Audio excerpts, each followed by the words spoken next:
sorry. I got a little impatient because this is what I'm trying to record.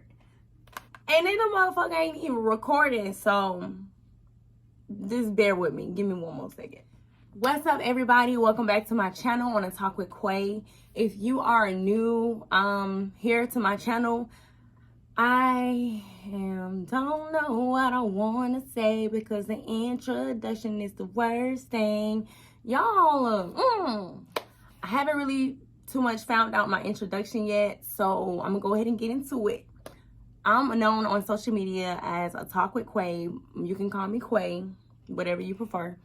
I'm sharing this message in hopes to share my suicide journey and my mental health journey, and I'm finally ready to open up, to get it out of me. And this is a very important stage of my life because I'm running forward. I am running forward. So yeah, let's go ahead and get into it. So mental health was just very at this point I don't even want to just like dumb it down to say mental health, but we all know that everything starts with the mind, the power of the mind. So within this video, I am going to share and open up about the my suicide attempt that I had May 3rd, 2020. There we go.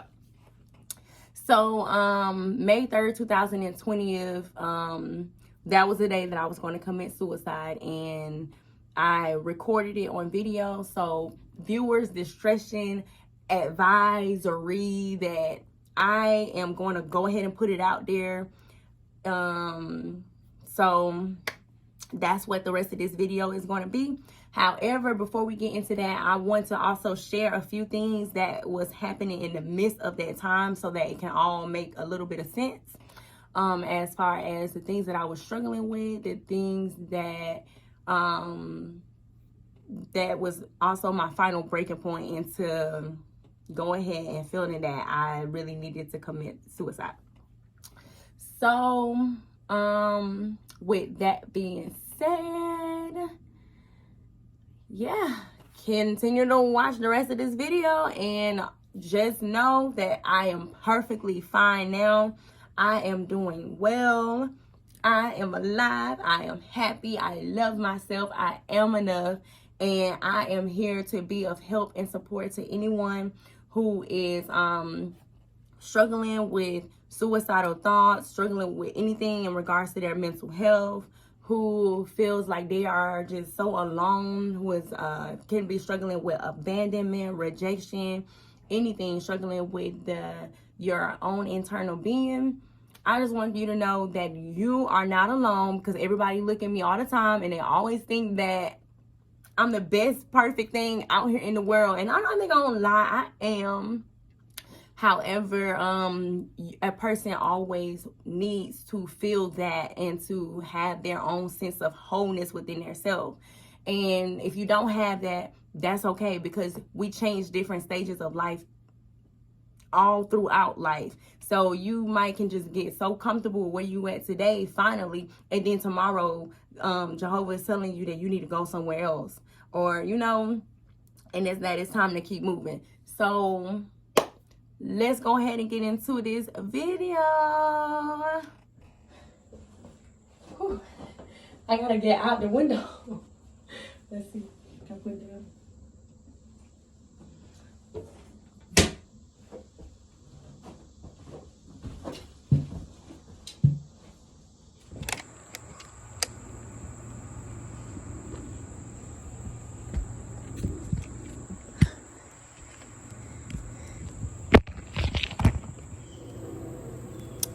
So y'all, before we go ahead and get into the video, the actual footage, I think it is very important for me to also just kind of share a little bit more about what really led me into my breaking point, just so that we can have more of a, you know, once you see that, you can't unsee it and not understand that. So I want to just try to answer a couple of questions right now. So one thing about it is I struggled a lot from abandonment and you know, with my family issues. I really wanted to have a close family where we can be together. I'm sorry, they got trains, they got airplanes, and they got the dogs barking. Okay, now that the train is gone, let's go ahead and like hurry, but okay. So I pretty much went my entire life kind of like doing as I was told. When it comes to having like trauma and my own stressors and stuff like that, I really tried to speak up. I tried my best to speak up to like, if something was bothering me but not bothering the person next to me, I'm gonna speak for me.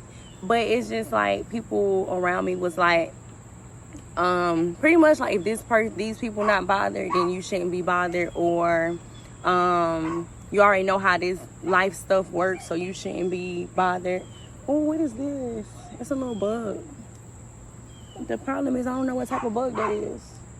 But anyway, so I tried to verbalize and just communicate, and it's okay now that the people near me didn't necessarily know what I was going through or just how to properly help me, because what I understand now is people gonna help you or give you what they have according to who they are at the moment, whether that is spiritually, mentally, physically, and emotionally, and you can't really personalize it, or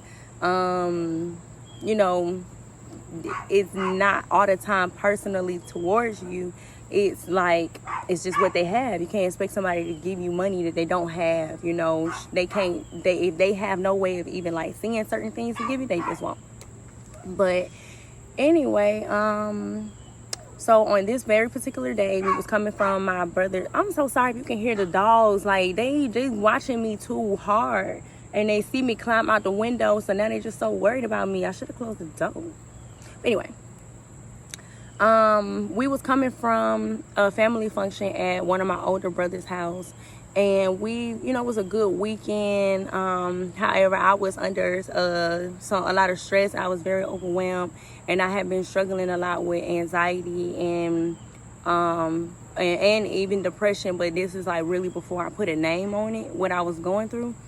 So on our way back from my brother's house, at my brother's house, like I said, I was stressing, so I started to break out really badly, and I don't know if it was from eating the crab legs that his wife had cooked or whatever, because mind you, I'm a pescatarian, and that's all I eat is seafood. So I was just I didn't know if I broke out from eating that or from the stress, because my father passed away I think in the same year as that, or maybe the year before that. And when my dad died, that is when I noticed, like, you know how you can always be okay with something, like something that's bothering you, it didn't kill you, so you okay. But I was really struggling with my abandonment issues, and so when my dad died, I was just like, oh, like, I'm never gonna get through this now. Oh, I'm never gonna have it now. I'm never gonna do it now. I'm never gonna be able to now. So I could not even be okay. And so really, my dad died. It really triggered something inside of me for me to just be like, no, no. And I really wanted that relationship with him, really badly. And so when he died, I broke out in hives all over my body. It was covered, like, my entire body was covered in a big ass rash. And I was kind of experiencing the same thing on this particular day coming back from my brother's house, because my family, we always argue. Everybody always got to fight. We be in a group message, they be leaving out the message so hard. Like, why? Like, it's like it's more, it goes into more detail, but that's what happened. And on the way back to Georgia from Alabama, my mom and my sister got into a really bad argument, and we had to like pull over to like rearrange the order of the seating in the car. And I was just so tired. I was done with my family. I was done trying to build a family. I was done caring about everything, and I just could not make it. I really felt like I could not make it. And so with that being said, we gonna go ahead and we gonna get into this video.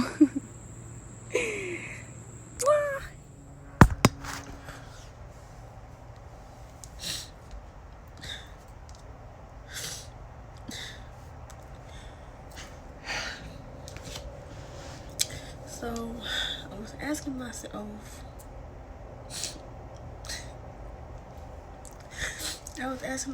when people slit their throat, they do it like on the bottom, or do they do it in the middle, or is it at the top like this? Like, I'm wondering where is the most where's the most important part in slitting your throat? So I want to know. Or even just simple cuts like this. How deep should I cut it? I've been cutting.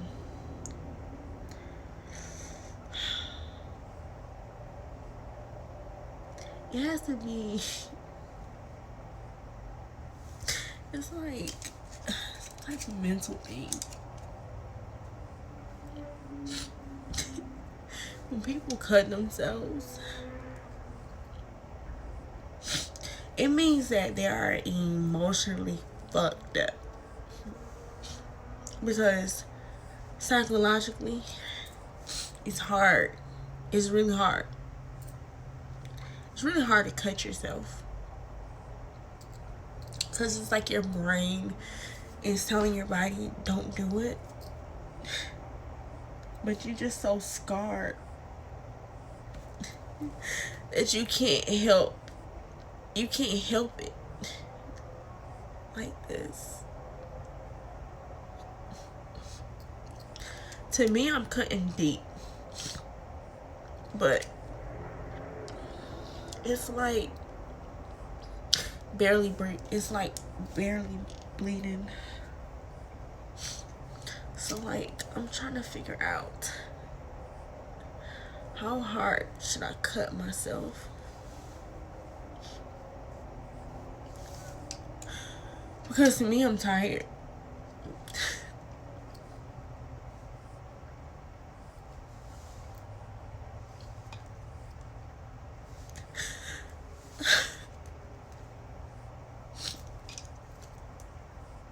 I'm 25 years old.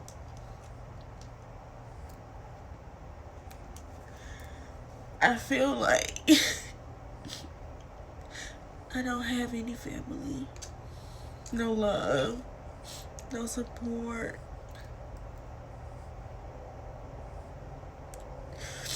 I do, from a couple of people.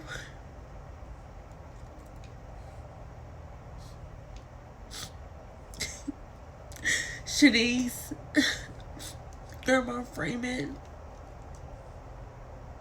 my sisters, Jasmine, Tria, Nia, Nisha, my brothers, Terrence, Duke, Tasha, Jr. But that's it.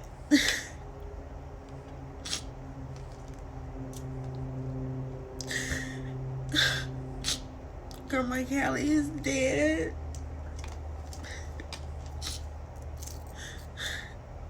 My father is dead. My mother don't care about nobody but herself.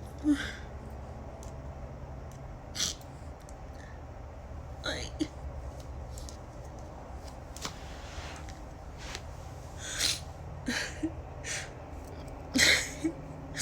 Pepper Bear, my dogs, every day my dogs, they show me that they love me.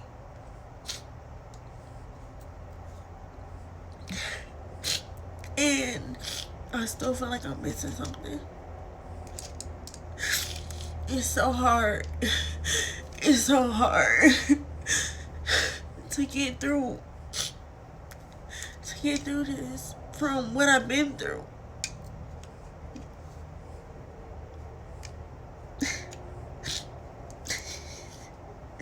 Like, I'm just cutting. Look. I'm just cutting. I'm cutting. I'm cutting.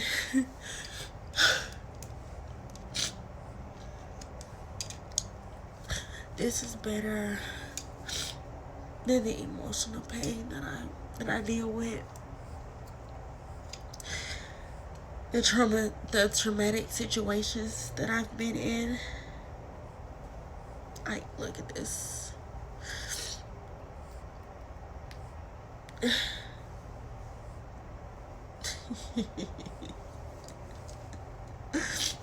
I feel like I'm crazy. But I'm tired. I'm fucking tired.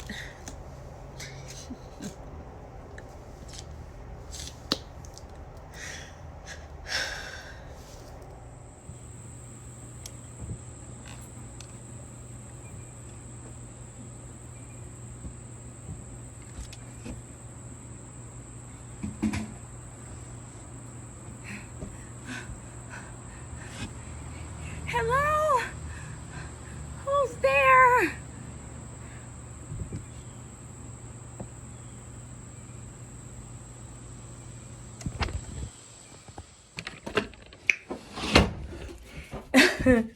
Yo.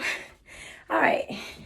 So I had to find a safe place to really to really expose myself for this video, and goddamn I'm tired.